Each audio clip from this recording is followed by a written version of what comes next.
जय माता दी। सर्वमंगल मांगल्ये शिवे सर्वार्थ साधिके शरण्ये त्र्यंबके गौरी नारायणी नमस्तुते। जय माता दी। आप सभी कमेंट में जय माता दी अवश्य लिखिएगा। आइए आज के वीडियो में हम नवरात्रि की व्रत कथा का श्रवण करेंगे। नवरात्रि में माँ दुर्गा के 9 अलग अलग स्वरूपों की पूजा की जाती है। माँ दुर्गा को प्रसन्न करने के लिए नवरात्रि के दिन सबसे अच्छे माने जाते हैं। इन दिनों जो भक्त सच्चे मन से माँ दुर्गा के सभी स्वरूपों की पूजा करते हैं, उनकी सारी इच्छाएं माँ दुर्गा पूर्ण करती हैं। 9 दिनों तक माता रानी की पूजा अर्चना के साथ साथ नवरात्रि व्रत कथा का पाठ अवश्य करना चाहिए।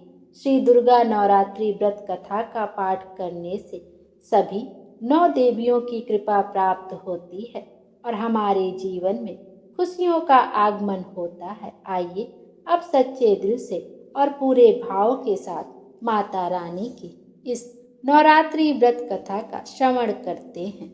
प्राचीन काल की बात है। पीठत नाम के मनोहर नगर में अनाथ नाम का एक ब्राह्मण रहता था। वह भगवती दुर्गा का महान भक्त था। उसके संपूर्ण सद्गुणों से युक्त मानो ब्रह्मा की सबसे पहली रचना हो, ऐसी यथार्थ गुण वाली सुमति नाम की एक अत्यंत सुंदर पुत्री पैदा हुई। वह कन्या सुमति अपने पिता के घर बालपन में अपनी सहेलियों के साथ क्रीड़ा करती हुई इस प्रकार बढ़ने लगी जैसे शुक्ल पक्ष में चंद्रकला बढ़ती है।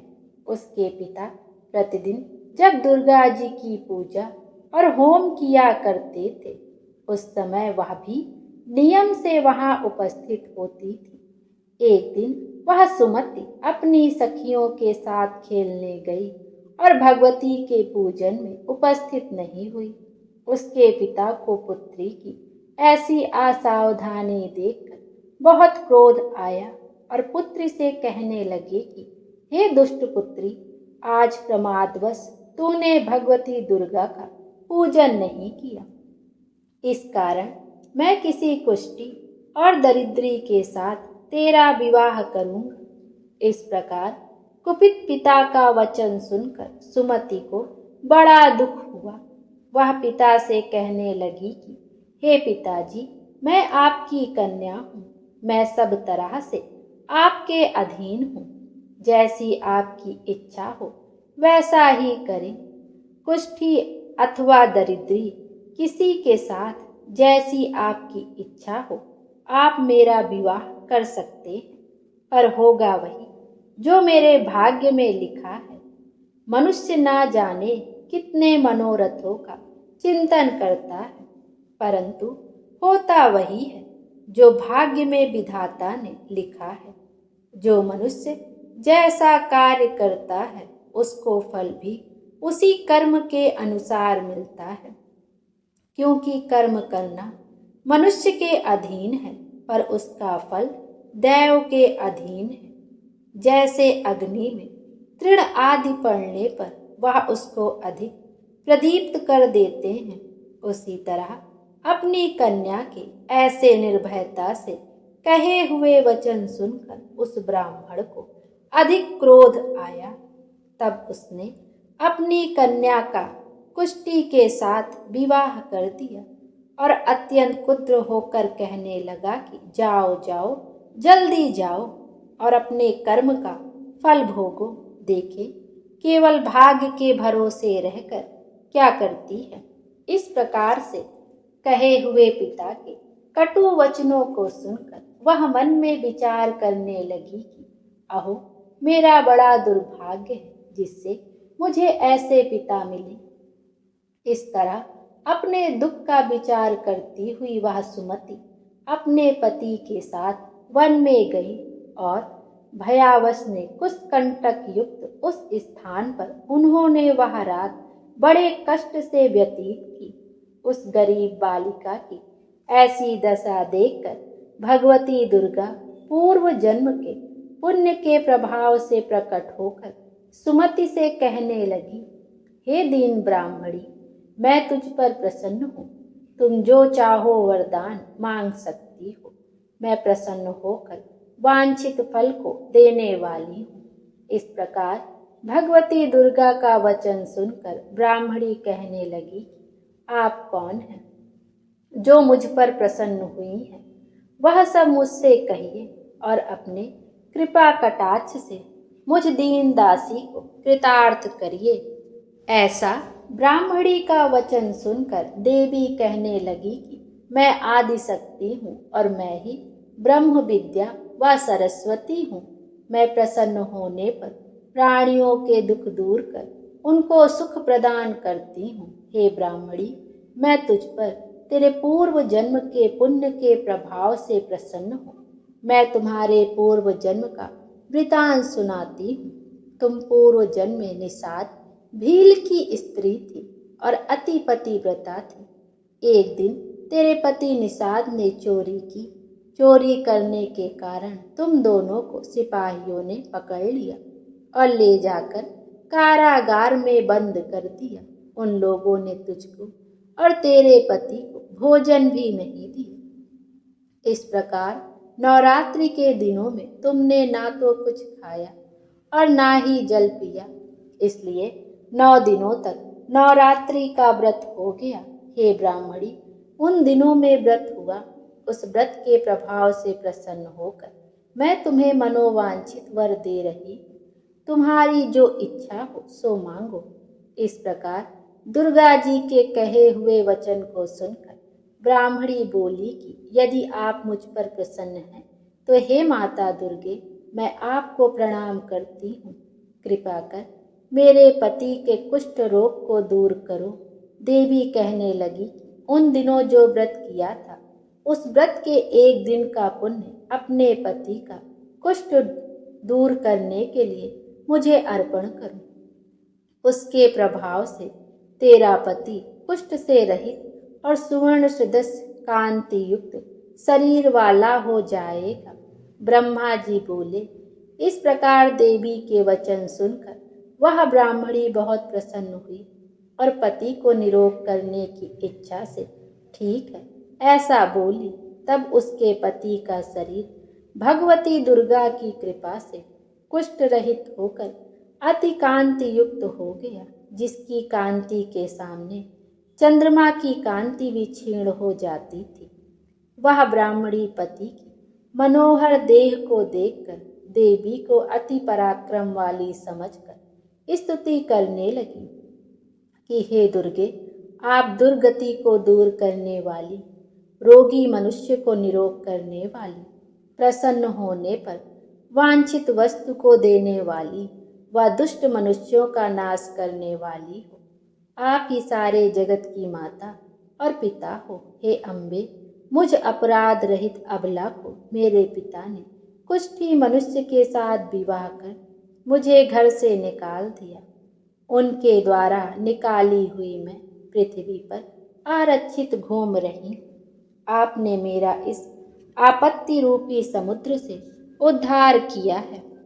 हे देवी, मैं आपको प्रणाम करती हूँ। मुझ दीन की रक्षा करो। ब्रह्मा जी बोले, हे बृहस्पति, इस प्रकार उस सुमति ने मन से देवी की बहुत स्तुति की। उसकी की हुई स्तुति सुनकर देवी को बहुत संतोष हुआ और वह ब्राह्मणी से बोली, हे ब्राह्मणी, तेरे उद्दालक नाम का अति बुद्धिमान, धनवान, कीर्तिमान और जितेंद्रिय पुत्र शीघ्र ही होगा। ऐसा कहकर वह देवी उस ब्राह्मणी से फिर कहने लगी कि हे ब्राह्मणी, और जो कुछ तेरी इच्छा हो वह वांछित वस्तु मांग सकती हो। ऐसा भगवती दुर्गा का वचन सुन सुमति बोली, हे भगवती दुर्गे, अगर आप मेरे ऊपर प्रसन्न हैं तो कृपा करके मुझे नवरात्रि व्रत की विधि बतलाइए।